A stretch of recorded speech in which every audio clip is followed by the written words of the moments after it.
Bonsoir à tout le monde et bienvenue pour le numéro 2 du MAG consacré à l'Open international de tennis fauteuil qui s'organise de ce jeudi jusqu'à dimanche à la Ligue des Hauts-de-France de tennis à Marc-en-Barœul. Nous allons débarrer ce numéro 2 par le lancement de la compétition. C'était ce jeudi. Romain Asport, bonsoir.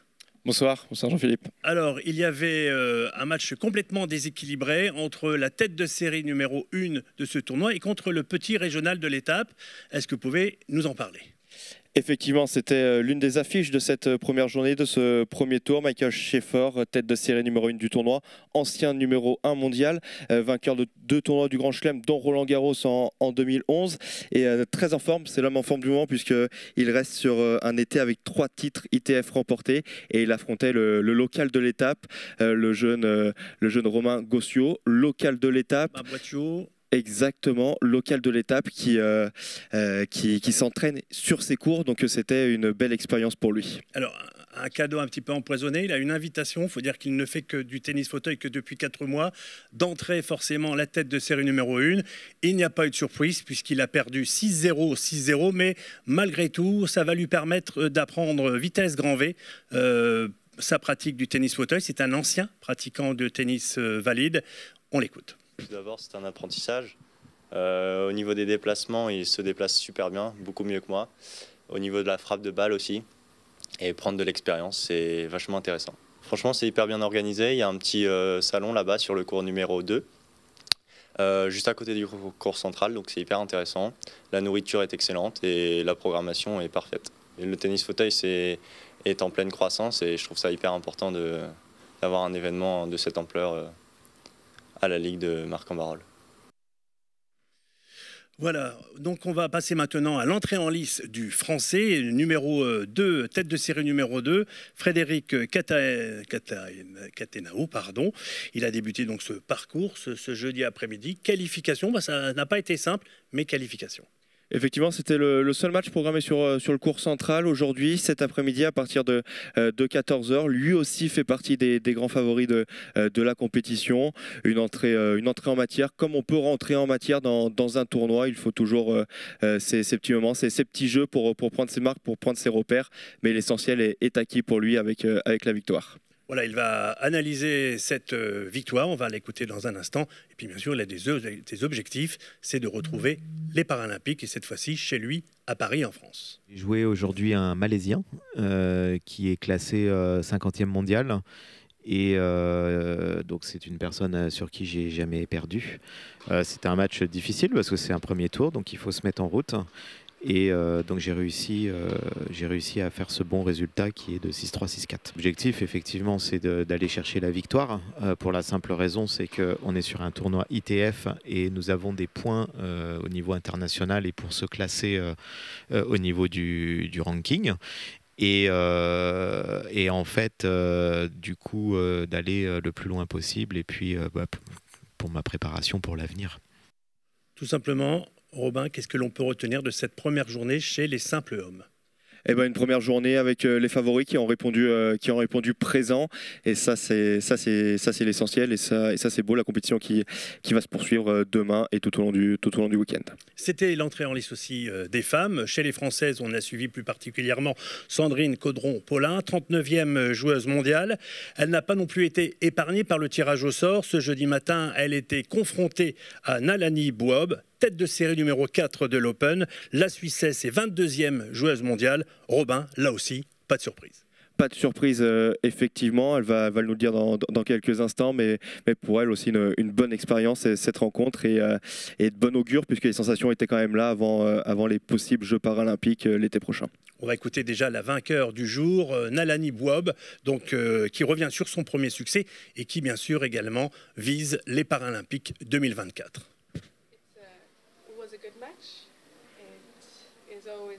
Nice to play Sandrine, and it was a good start to the tournament. I'm happy with how I played, and I'm looking forward to tomorrow. It's my first time here, so I don't know the tournament. I arrived yesterday, but for what I've seen by now, it's a nice tournament. I like that it's close to the hotel, so it's I have my own car. I can just drive to the tournament. It's well organized. Everyone is really friendly.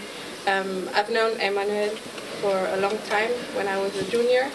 So it's really nice to see him again. I think it's very important to integrate the wheelchair tennis into a normal league or like able-bodied league.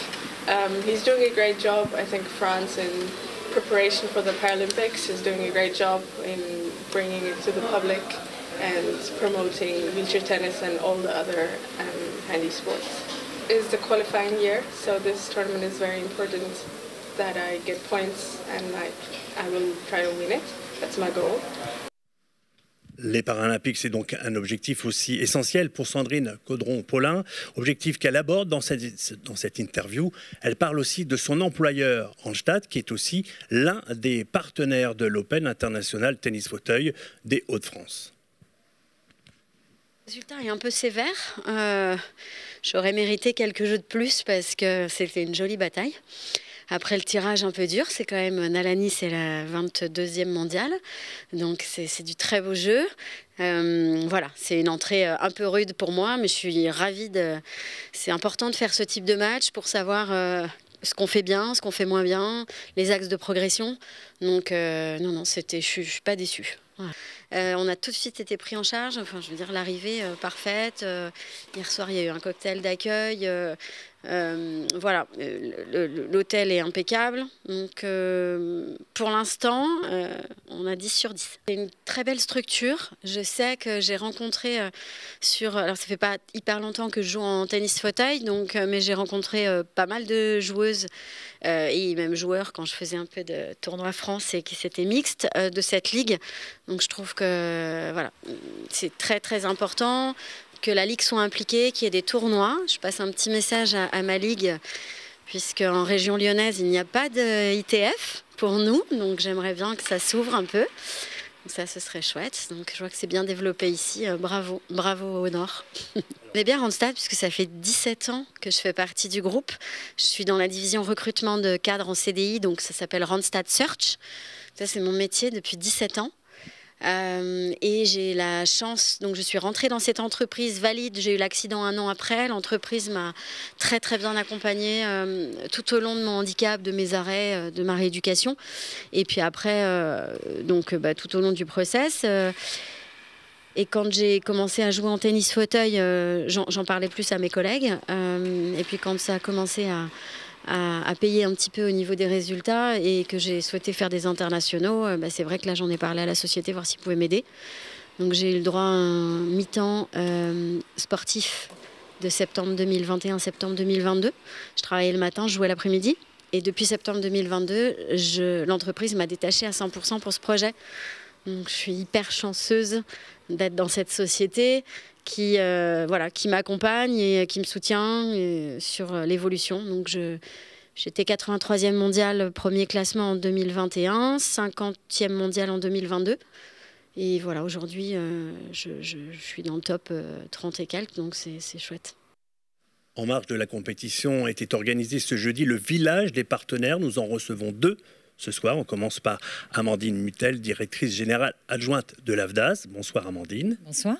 Et Jean Delru, qui est coordinateur des maisons sport santé de Santélis. Pour commencer, à chacun, je vais vous demander de présenter votre activité et votre corps de métier. Amandine. Alors, donc l'AFDAS, c'est un opérateur de compétences. Alors, des industries créatives, je vais essayer de faire court parce qu'on a 31 branches professionnelles. On couvre 31 branches professionnelles. Donc, industrie créative et récréative, ça veut dire quoi? On couvre de la culture en passant par le sport, le tourisme et les divertissements. Alors, et même l'audiovisuel. Et même l'audiovisuel. Alors, j'ai englobé ça dans la culture, pour pas aller, parce que sinon je vais vous lister les 31 branches et on va dépasser l'horaire.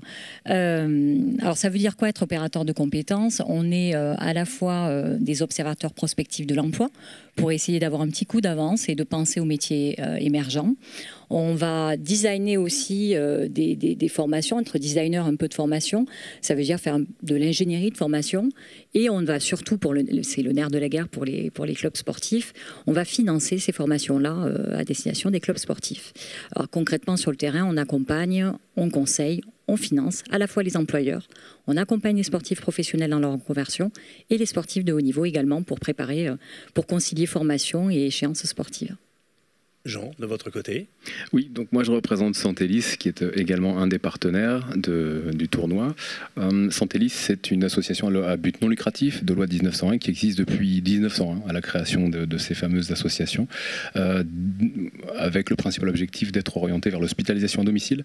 Il y a 4 grandes branches de Santélis, donc il y a le pôle ISEFORM Santé, qui est le pôle formation. On a donc le pôle santé maintien à domicile d'hospitalisation. On a également le pôle recherche et innovation. Et ce qui me concerne le plus précisément, c'est le pôle PEPS, donc prévention, éducation, promotion de la santé, dans lequel il y a 4 dispositifs. Le bus santé, qui est un modèle itinérant, qui nous permet d'aller à la rencontre des gens, des plus précaires souvent, en zone de revitalisation rurale, en quartier prioritaire de la ville pour faire de la prévention primaire et secondaire. On a donc un espace ressources cancer, labellisé sur le sud du Ternois. Et on a la maison du diabète et des maladies chroniques, qui est un dispositif régional autour des maladies métaboliques. Et ensuite, on a le dispositif maison sport santé. On en reparle dans un instant. Oui. Je vous propose un reportage pour mieux connaître ce qu'est le village des partenaires organisé ce jeudi au sein de la Ligue des Hauts-de-France de tennis. Alors l'AGFIP, on est l'association qui gère le fonds pour l'insertion vers et dans l'emploi des personnes en situation de handicap. On accompagne les entreprises et les personnes en situation de handicap à travers des aides financières et des prestations de services. L'intérêt pour l'AGFIP de ce partenariat, c'est bien sûr de sensibiliser autrement ces référents handicap et le grand public au handicap. Donc ça a été l'intérêt de développer ce partenariat autour du sport et du handicap. L'intérêt de la journée aujourd'hui, c'est de faire échanger des référents handicap d'entreprise et des référents handicap d'organismes de formation sur leurs pratiques, sur leurs besoins et sur les publics qu'ils peuvent accueillir au quotidien. Oui, nous accompagnons en tant qu'opérateurs de compétences les clubs sportifs et les clubs effectivement handisport. On représente la branche du sport, on est plutôt l'outil technique en fait des branches, et au niveau de la proximité, c'est une des premières missions en fait. Chaque jour, on accompagne effectivement la ligue, comme aujourd'hui la ligue de tennis, les comités, les clubs, employeurs. On accompagne en fait en termes de développement de tout ce qui est formation, tout ce qui va être accompagnement, par exemple sur le sport santé. C'est des choses en fait qu'on accompagne, voilà, on va dire régulièrement, autour en fait de la formation aussi des dirigeants bénévoles dans le cadre de leur mandat, à partir du moment où une structure en tout cas est employeuse. Nous finançons et accompagnons le développement en fait de l'alternance, et donc il y a des possibilités d'aménagement de parcours en termes de temps, des possibilités en fait de formation et d'accompagnement, y compris en ligne, des maîtres d'apprentissage et des tuteurs, et tout ça en fait via aussi un financement de notre part. Merci. Des objets magiques. Ce qui est important en fait, d'accompagner un cheminement personnel, une ambition personnelle, et quelque chose qui est une aspiration que beaucoup d'entre nous en fait ont, qui est de représenter notre pays à un événement aussi beau que les Jeux Olympiques. Et à l'époque où j'ai rencontré Sandrine, c'était quelque chose qui était très loin de ce qui était sa réalité. Et je me suis dit tiens, ça peut être un super challenge qui va à la fois la motiver elle, mais qui va aussi motiver l'ensemble de nos collaborateurs. On a plus de 4500 en France, et de rallier en fait toute notre énergie autour d'une personne qui peut pour le coup porter le flambeau à la fois de Randstad mais aussi le drapeau pour la France. Donc c'était une superbe histoire à suivre. Le tennis, pourquoi? Moi je suis tennisman et je viens d'Australie, et en Australie je joue avec Dylan Alcott qui était le champion australien, et donc je faisais beaucoup de choses dans le cadre du tennis et du handicap pour justement sensibiliser les entreprises à l'accès aux endroits de travail pour les personnes à mobilité réduite. Et donc avec Dylan, j'avais l'habitude de jouer au tennis. Donc ça m'a paru être quelque chose de complètement logique quand j'ai rencontré cette belle histoire, une belle personne et la capacité de pouvoir l'aider dans le cadre de mon nouveau poste. Être partenaire d'un des tournois majeurs pour nous est important. En plus Sandrine, on a la chance de l'avoir dans le tableau féminin ici, donc ça donne aussi l'occasion de à la fois venir la voir, de venir voir les gens contre qui elle joue, et puis aussi de venir voir les agences qui sont dans le coin. Donc en fait, je fais d'une pierre deux coups. Je vais voir mes équipes, je vais voir Sandrine, je ramène mes équipes voir Sandrine. Donc c'est juste une super combinaison. Les gens, on va rebondir sur ce que vient de dire le PDG de Randstad. Pourquoi vous êtes partenaire de cet Open, et qu'est-ce que ça traduit justement par rapport à votre action vis-à-vis du tennis fauteuil? Allez, Jean, pour commencer. Alors nous, on est partenaire direct puisque je fais partie de la formation aussi Tennis Santé qui labellise les entraîneurs à de l'accompagnement pour des publics spécifiques. Je m'occupe d'une partie du module vieillissement et puis Santélis est un partenaire local avec lequel on a l'impression aussi de créer un maillage territorial aussi bien sur l'accompagnement de la personne dans la difficulté de la maladie, mais aussi en dehors. En fait, on doit faire du lien social à travers le sport. Et donc le pôle de prévention prend toute sa dimension et les maisons sport santé sont aussi là pour aider, accompagner et orienter les gens vers ces structures-là qui accompagnent ces personnes en situation de handicap. Amandine. Je crois que notre présence à nous, il y a deux raisons à notre présence. La première, c'est que c'est un engagement sociétal. L'AFDAS a finalement un ADN historiquement et résolument, et j'insiste sur le terme résolument, parce que ça montre aussi notre détermination, un ADN vraiment tourné vers l'innovation sociale et sociétale. C'est pour ça aussi qu'on existe depuis 1972. C'est parce qu'on sait à chaque fois se réinventer et aller vers les grands sujets qui impactent aussi nos secteurs, et dont le secteur du sport. Et le deuxième engagement, il est serviciel.